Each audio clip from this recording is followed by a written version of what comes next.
Hey, this is Greg McAfee, and welcome to the Greg McAfee Show. Now let's get started.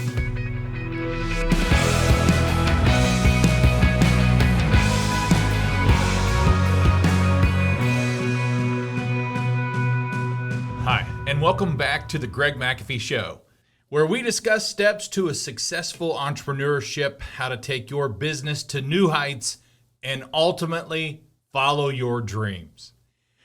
You know, from rich to poor, from a newborn to the oldest person ever lived, regardless of skin color or where you live, there's one thing in common for all of us, and that's 24 hours in a day.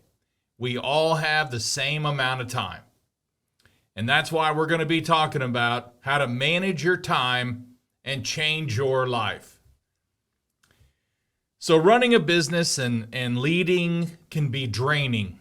And studies confirm that under stress, people act more defensively, they make poor decisions, and get this, they can literally lose their executive function of their minds. That's what happens when you're under stress, and that's what happens when you manage your time poorly, because managing your time poorly causes you a lot of stress.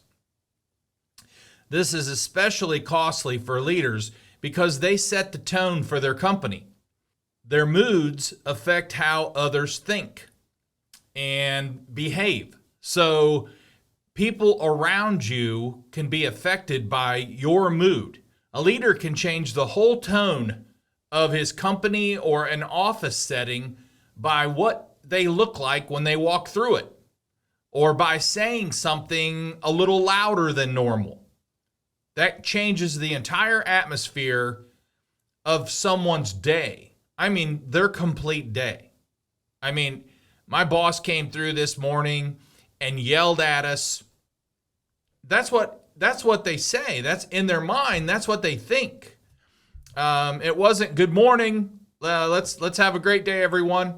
It was something negative. And it sticks in their head, it sticks in their mind, it affects their work the entire day.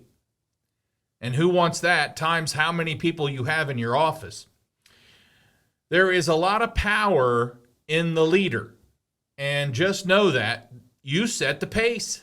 You set the pace. If you want a high energy office, if you want a high energy field team dealing with your customers out in the field, you set the pace.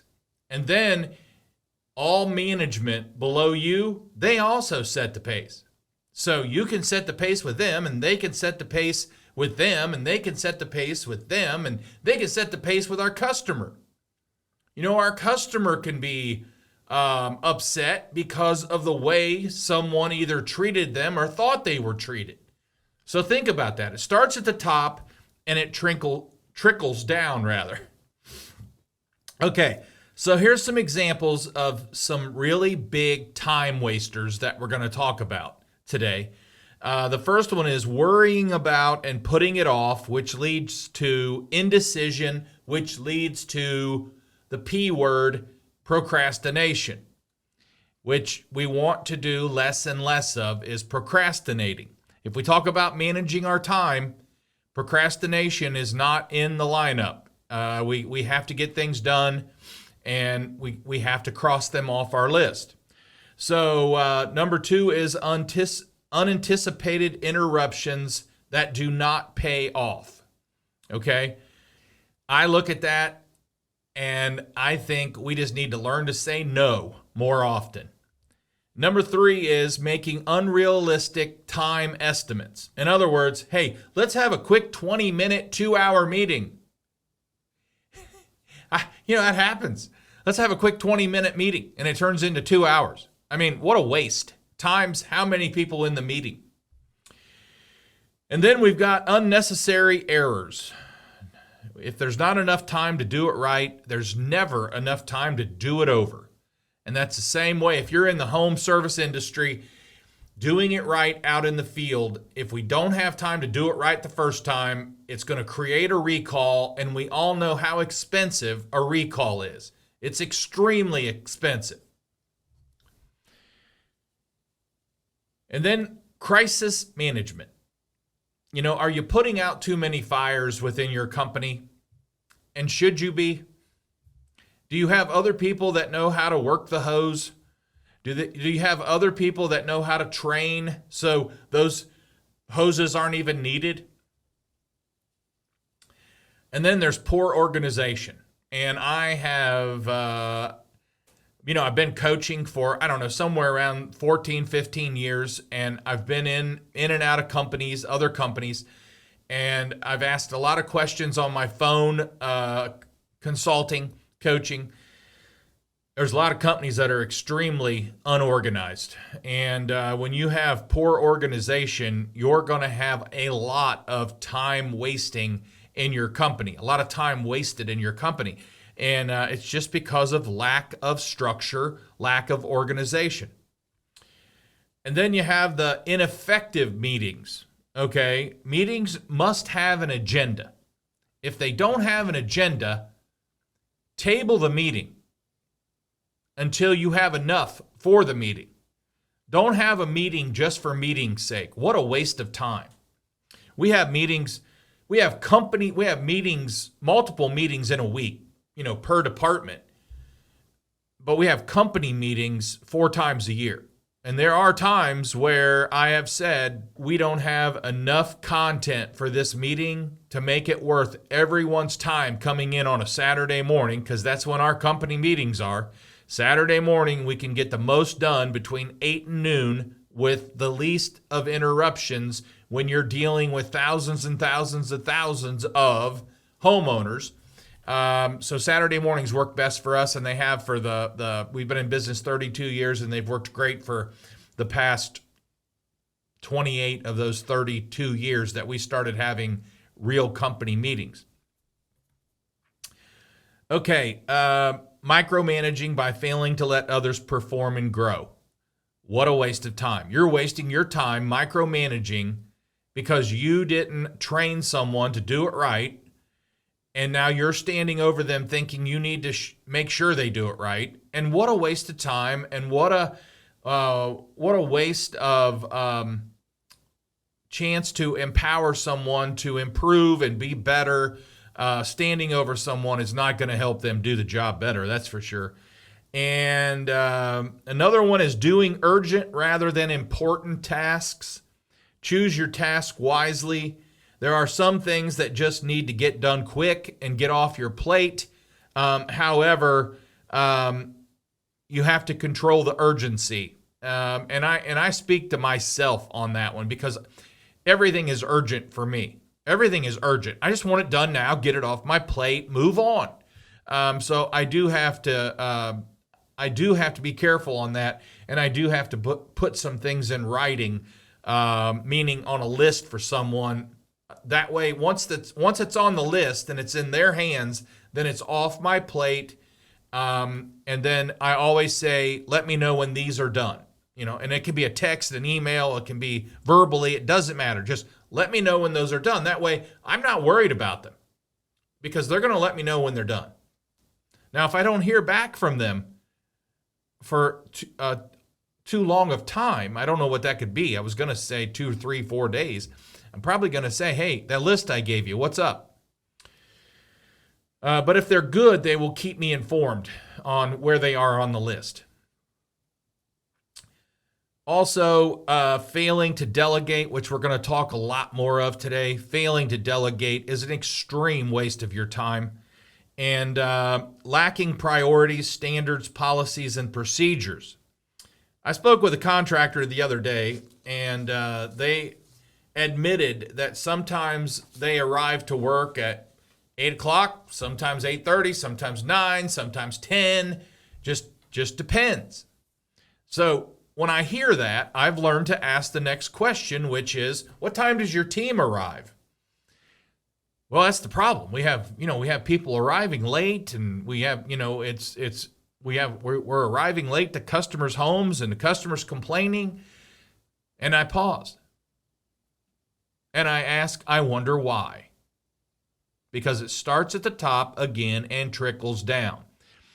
You want your team to be on time. You want your team to be on time to the customers' job, house, you got to be on time. You got to have some structure. You got to have something that says, I'm going to arrive at this time every day and make it happen. And, it was for a long time, there were people on my team that would try to beat me here in the morning. And sometimes they could do it. I mean, they know about what time I get here, and sometimes they didn't want to do it, okay? So what we're going to talk about is, I hope that has helped so far. Shoot me a note. Let me know if you guys are having problems with time management, and I'll try to help you further with that if I can. There's a lot of different resources out there for time management. But what I want to talk about today is 5 ways to improve your time management. Okay, so there's 5 ways to improve managing your time. And the first one is just plan. Just plan. You may have heard something like this. Woody Allen once said, if you want to make God laugh, tell him about your plans. And that is true. And that's why the Bible says we should say, if the Lord is willing, then we will go here or there today or do this or that today. Because we can't make our own plans. The minute we do, they're probably backfire. But we can plan. And I think, as much as I've read and know the Bible, that God would expect us to do much more planning and have a vision than to just sit on our hands and not do anything and just wait on things to fall in our lap, which never do. So think positively about your plan or your vision, and we are all going to have gaps. We're going to make mistakes. We're going to have gaps. Many young American couples got married, bought a nice little starter house, and had a plan to raise a family at one time, but they received a draft notice in the mail, and all their plans were delayed or totally changed. Depends on the outcome. Friends of ours recently were driving to visit an adult son in another state, and there was a semi in the highway under a bridge with his lights off in a very dark area, parked, stopped right on the road, not off the road, on the road. And they didn't see it at all. There were no skid marks or anything, and they hit the back of that truck. It was a fatal accident for both husband and wife. And do you think that family's life has changed? Everything has changed. All their plans for the visit to the family has changed. Everything has changed. Did they ask for the change? Absolutely not. A spouse walks out and leaves the other spouse and all 3 children. Lives are changed. Plans are changed. A mother or a father is no longer in the picture by choice, but things change. And they regroup, they rethink the plan, and they move on, and they become extremely successful children and a successful spouse who chose not to remarry and raise the children in the best way they knew how. Many during COVID had to choose to take a shot or not. Many lives changed because of that process. A business closes and all employees are left with no job without any warning.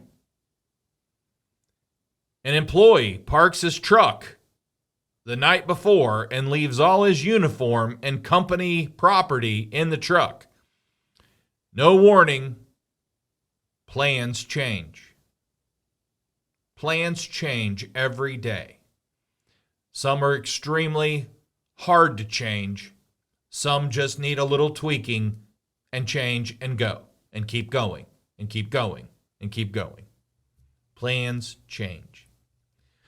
So I say all that to say life is full of surprises and changes. We all have them. Like I said, some are fatal, some are small, some are medium-sized, but to us, they're always big, regardless. Everyone, everywhere, everyone has 24 hours in a day, and their plans change. But we must still plan or make a new plan. Begin each week by creating a list of 5 attainable goals and make them detailed and study them and start accomplishing at least one a day. This will help you make measurable progress toward the goal, and also make a basic to-do list every single day. I'm a firm believer in goals, writing down your goals, and a basic to-do list.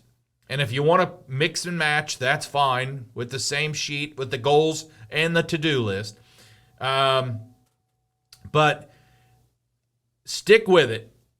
Cross each one of them off as you go and when you accomplish each task. Okay?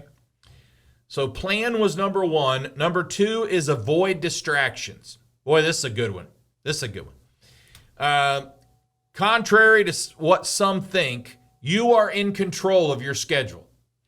And you are also in control of who you see, who you talk to each day, how long you want to work. And if you have put procedures and rules, and yes, there should be rules in a company in place, that means things flow much easier.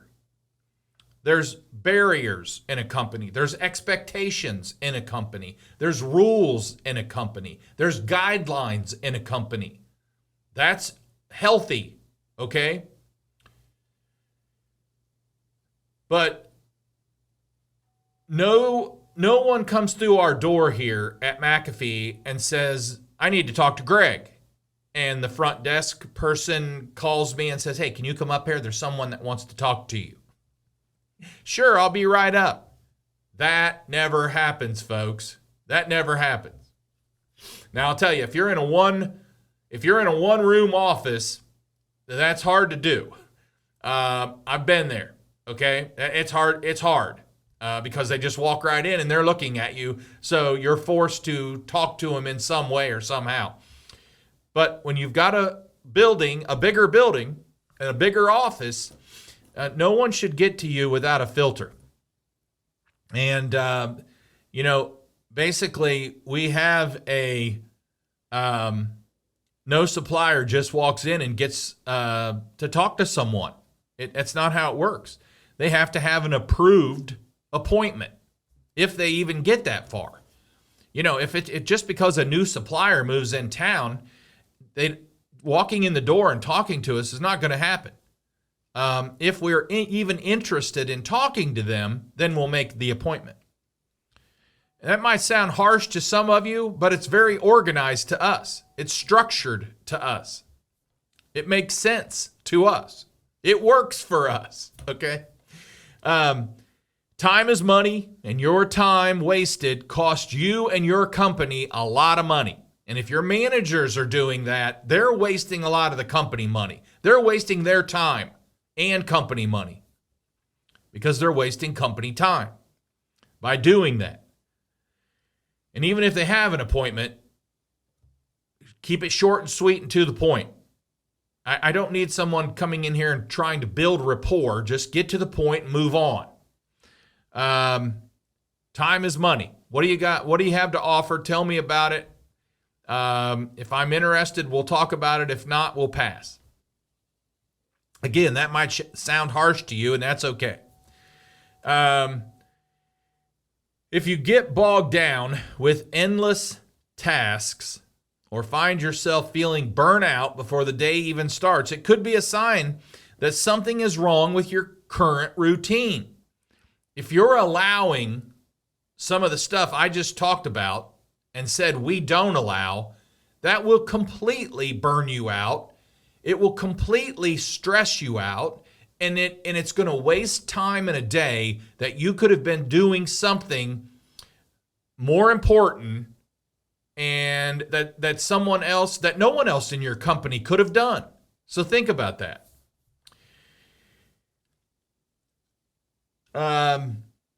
For me personally, when I come in early, I try to do my personal devotions and prayer first before I fire up my computer or before I check my email on my phone.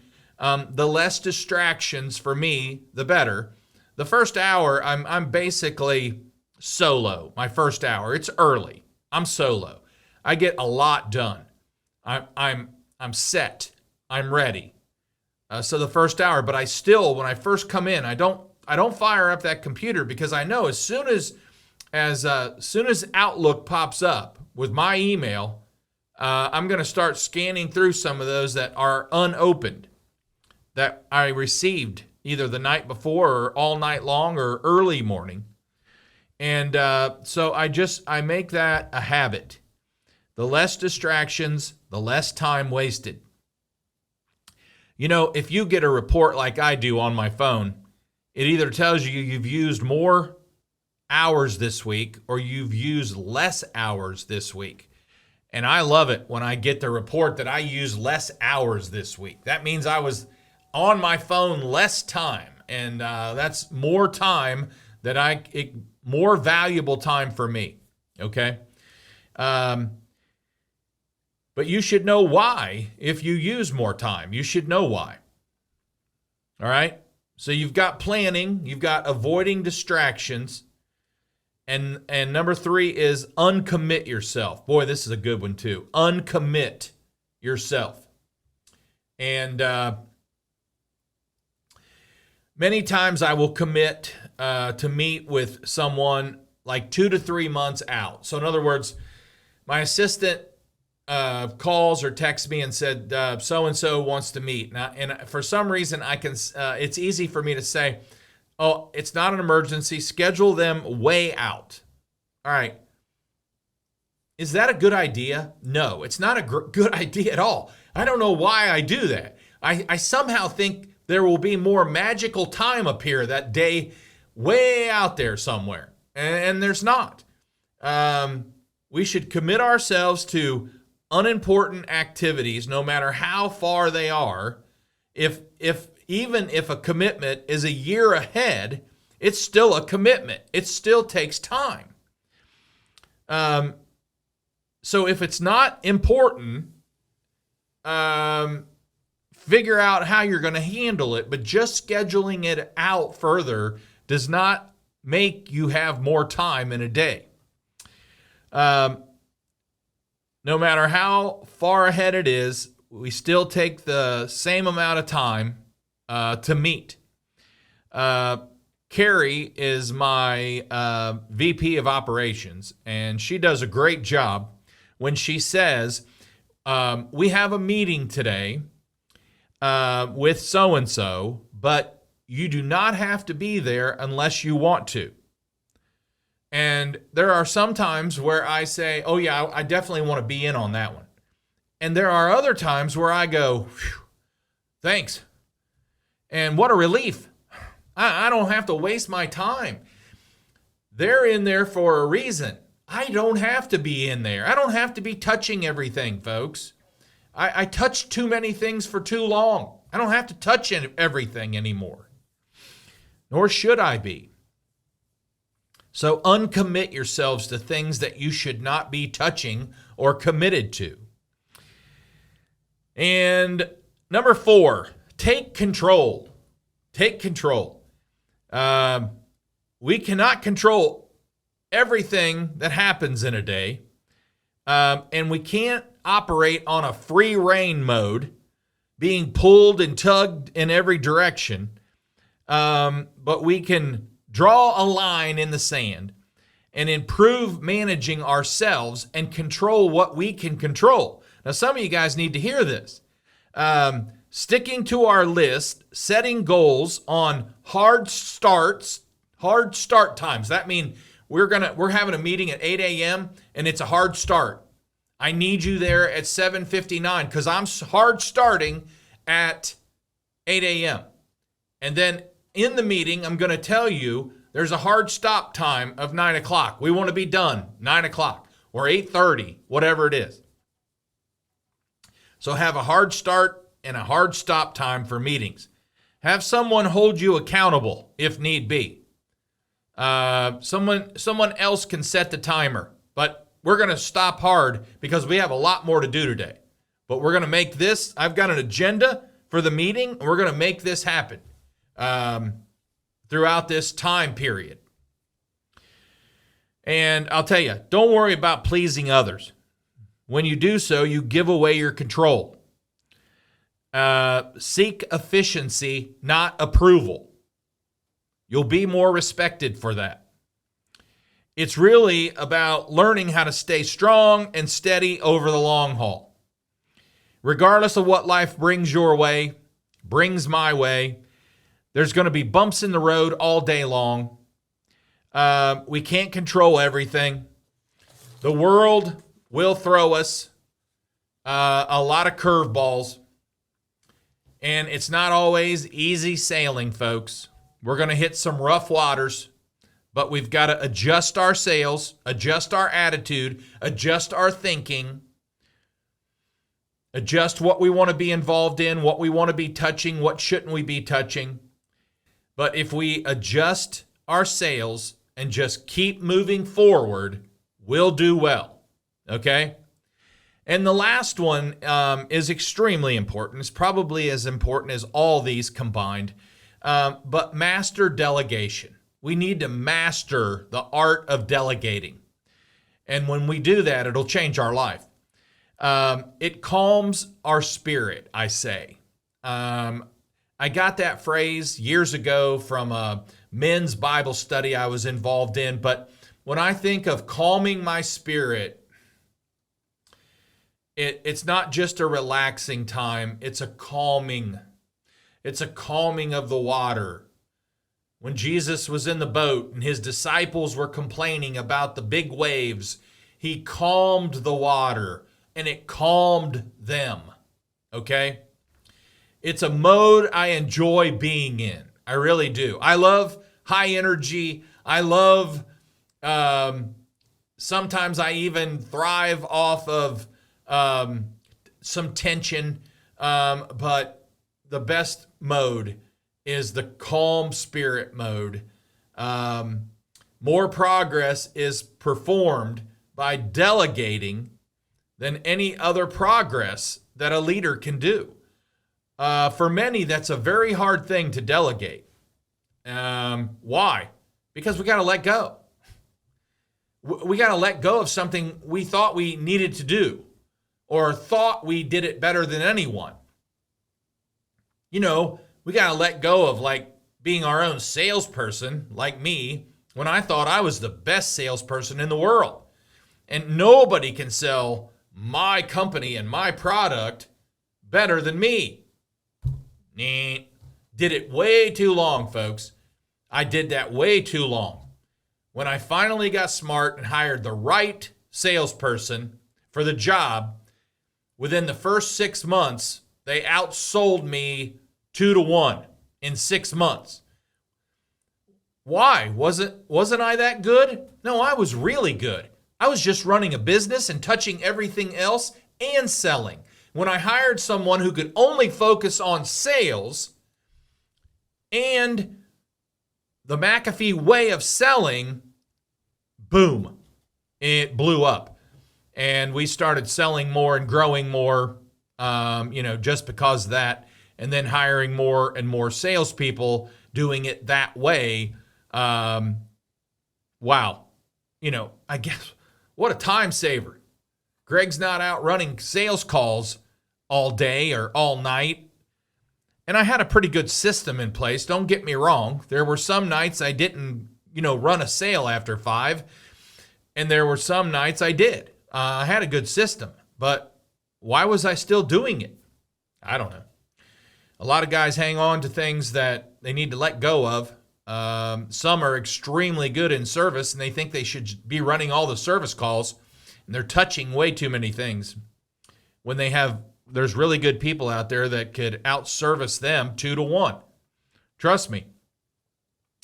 So it's a hard thing to do, to delegate, but we've got to do it. And our company will improve. Time management will improve. So if you have to, brainstorm with a few people what you need to let go of. I mean, if you really are sitting there today going, I don't really know what I can let go of, just ask your team. They will tell you, okay? But you should know. You should know what you're touching and you shouldn't be touching. So remember also to delegate to qualified people, okay? There is a system of delegating, okay? Hopefully you do your homework on that before you just hand out things to people to do before they're qualified or trained to do them.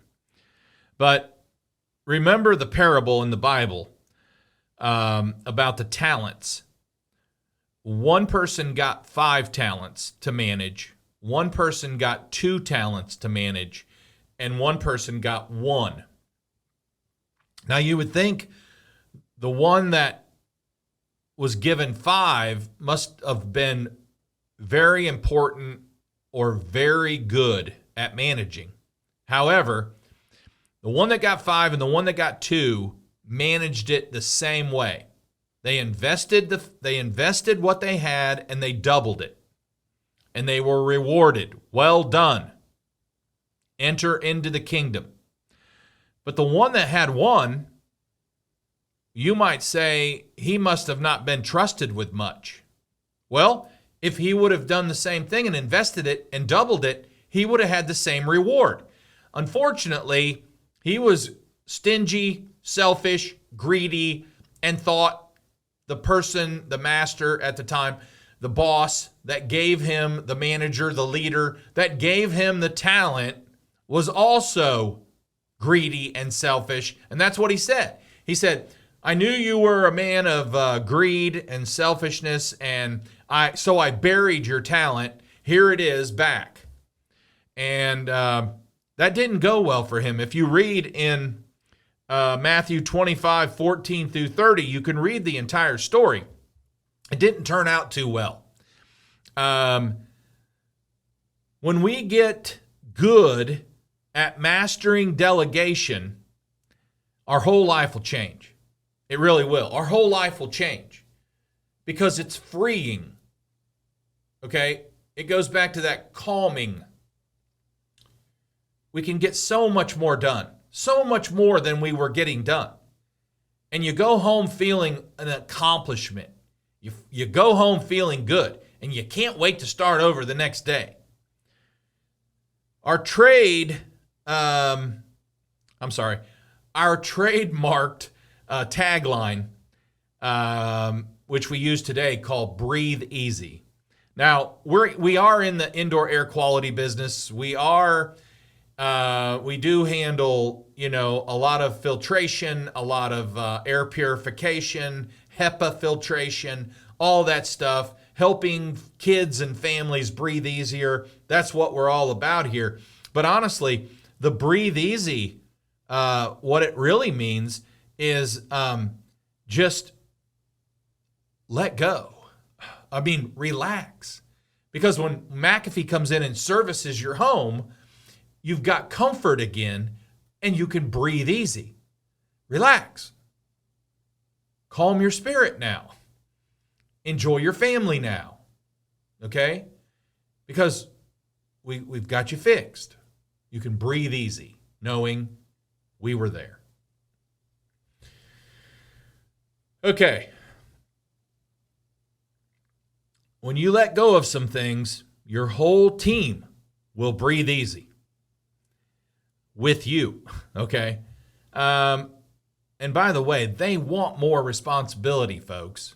They want more responsibility. They want you to hand them the ball and let them run with it sometimes. You know, they're tired of not getting the ball. And if you've ever played football, you understand that concept.